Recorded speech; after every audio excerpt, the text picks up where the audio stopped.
Hello everyone, welcome back to another video. So আজকের এই ভিডিওতে আমরা অ্যালার্ট মোশন অ্যাপের মাধ্যমে এইরকম স্ট্যাটাস ক্রিয়েট করব। তোমরা কীভাবে এইরকম স্ট্যাটাস ক্রিয়েট করবে জানতে হলে সম্পূর্ণ ভিডিওটা দেখতে হবে। ভিডিও শুরু করার আগে যারা এই চ্যানেলে নতুন তারা অবশ্যই সাবস্ক্রাইব করে পাশের বেল আইকনটি প্রেস করে রাখবে, কারণ এই চ্যানেলে এডিটিং রিলেটেড ভিডিও প্রতিদিন আপলোড করা হয়। তো চলুন বেশি কথা না বাড়িয়ে মূল ভিডিওতে যাওয়া যাক। তো প্রথমত তোমরা এই ভিডিওর নিচ থেকে XMLটি ডাউনলোড করে নেবে, আর সমস্ত ফটো বা ভিডিও লিঙ্ক তোমরা আমার টেলিগ্রাম চ্যানেলে পেয়ে যাবে। তাই টেলিগ্রাম চ্যানেলে জয়েন হয়ে ফটোগুলো ডাউনলোড করতে পারো।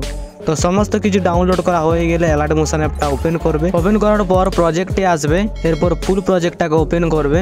তো এই প্রজেক্টের মধ্যে আমরা প্রথমত করবো একটা লিরিক্স অ্যাড। তার জন্য তোমরা নিচে চলে আসবে। এবার নিচে আসার পর এখানে সংটার উপরে তোমরা লিরিক্সটা দেখতে পেয়ে যাবে। তো এই লিরিক্সের উপরে ক্লিক করবে, কালার অ্যান্ড ফিলে আসবে, এই অপশানটাতে ক্লিক করবে। এরপরে গ্যালারি থেকে লিরিক্স ভিডিওটা সিলেক্ট করবে, প্লাস আইকনে ক্লিক করলে ভিডিওটি অ্যাড হয়ে যাবে। এরপর এখান থেকে ব্যাক আসবে, ব্যাক আসার পর তোমরা চলে আসবে 14.52 সেকেন্ডে। তো 14.52 সেকেন্ডে আসার পর ফটোর উপর ক্লিক করবে, কালার অ্যান্ড ফিলে আসবে, এই অপশানটাতে ক্লিক করবে। এরপর গ্যালারি থেকে যে কোনো একটি ফটো সিলেক্ট করবে, প্লাস আইকনে ক্লিক করলে ফটোটি অ্যাড হয়ে যাবে। এরপর এখান থেকে ব্যাক আসবে, পরবর্তী ফটোটার উপর আসবে, ফটোর উপর ক্লিক করবে, কালার অ্যান্ড ফিলে আসবে, এই অপশানটাতে ক্লিক করবে।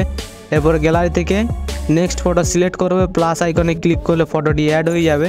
এরপর এখান থেকে আবার ব্যাক আসবে, পরবর্তী ফটোটার উপর আসবে, ফটোর উপর ক্লিক করবে, কালার অ্যান্ড ফিলে আসবে, এই অপশানটাতে ক্লিক করবে।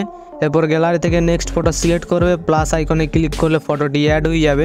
এরপর এখান থেকে ব্যাক আসবে, পরবর্তী ফটোটার উপর আসবে, ফটোর উপর ক্লিক করবে, কালার অ্যান্ড ফিলে আসবে, এই অপশানটাতে ক্লিক করবে। এরপর গ্যালারি থেকে নেক্সট ফটো সিলেক্ট করবে, প্লাস আইকনে ক্লিক করলে ফটোটি অ্যাড হয়ে যাবে।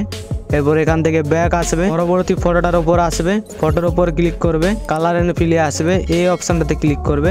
এরপর গ্যালারি থেকে নেক্সট ফটো সিলেক্ট করবে, প্লাস আইকনে ক্লিক করলে ফটোটি অ্যাড হয়ে যাবে। তো এরপর এখান থেকে ব্যাক আসবে, ওপরের ফটোটাতে ক্লিক করবে, কালার অ্যান্ড ফিলে আসবে, এই অপশানটাতে ক্লিক করবে। এরপর গ্যালারি থেকে সেম ফটো সিলেক্ট করবে, প্লাস আইকনে ক্লিক করলে ফটোটি অ্যাড হয়ে যাবে। আবার এখান থেকে ব্যাক আসবে, পরবর্তী ফটোটার উপর আসবে, ফটোর উপর ক্লিক করবে, কালার অ্যান্ড ফিলে আসবে, এই অপশানটাতে ক্লিক করবে। এরপর গ্যালারি থেকে নেক্সট ফটো সিলেক্ট করবে, প্লাস আইকনে ক্লিক করলে ফটোটি অ্যাড হয়ে যাবে। তো এরপর এখান থেকে ব্যাক আসবে। তো এরকমভাবে তোমরা সমস্ত ফটোগুলোকে অ্যাড করবে। এবার ফটোগুলো অ্যাড করা হয়ে গেলে ওপরে শেয়ার আইকনে ক্লিক করবে, নিচে এক্সপোর্ট এখানে ক্লিক করলে ভিডিওটি গ্যালারিতে সেভ হতে শুরু করবে।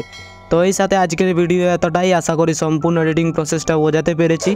ভিডিওটি ভালো লাগলে ভিডিওতে একটা লাইক অবশ্যই করবে, আর চ্যানেলের সাথে জুড়ে থাকার জন্য চ্যানেলটি অবশ্যই সাবস্ক্রাইব করবে। তো দেখা হচ্ছে নতুন কোনো ভিডিও নিয়ে, ততক্ষণ নিজের খেয়াল রাখবে। বাই।